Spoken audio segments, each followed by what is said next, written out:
বিভিন্ন ব্যারেজ থেকে জল ছাড়ার ফলে ইতিমধ্যে বন্যা পরিস্থিতি তৈরি হয়েছে রাজ্যের বিভিন্ন জেলায়।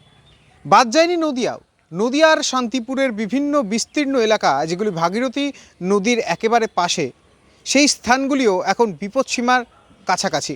কেন বলছি এই কথা? ইতিমধ্যে ভাগীরথীর জল বেড়েছে, আর জল বাড়ার ফলেই এখন দুশ্চিন্তায় ভাগীরথীর নদী তীরবর্তী এলাকার মানুষরা।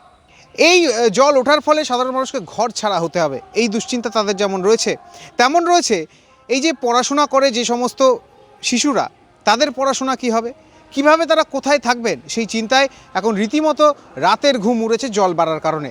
এই বন্যা পরিস্থিতি মোকাবিলার জন্য প্রশাসন আর কি ব্যবস্থা নেবে, সেই নিয়ে কিন্তু এখন মুখ চেয়ে রয়েছে প্রশাসনের দিকে এই এলাকার আপামর মানুষ।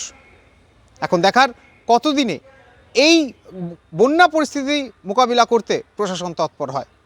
এবং এই জল ছাড়ার ফলে এই জলস্তর ক্রমশ বাড়তে শুরু করেছে। এমনিই নদীনালা খালবিল সমস্ত কিছু পূর্ণ হয়ে গিয়েছে।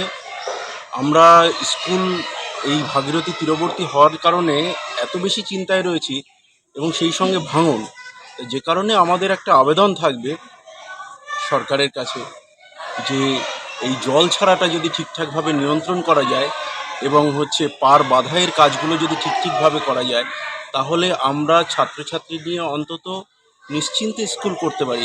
দুদিনের মধ্যে এমন জল বাড়লো, আমরা তো বাড়ি ঘর নিয়েই তো চিন্তা, কি করে থাকবো এই তো পরিস্থিতি। মানে বন্যার পরিস্থিতি হলে কি বাড়িঘর ডুবে যেতে পারে? বাড়িঘর ডুবে যেতে পারে না, যাবেই।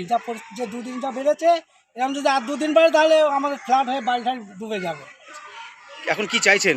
এখন যাতে যদি না হয়, ওই ইয়ের থেকে বাঁধের থেকে ডিজিপির থেকে জল ফল না ছাড়ে, তবে অজয় থেকে জল না ছাড়ে, তবেই আমরা বাঁচবো, তাছাড়া বাঁচার উপায় নেই। আমার শহর শান্তিপুর থেকে রূপম রায়, কলকাতা টিভি।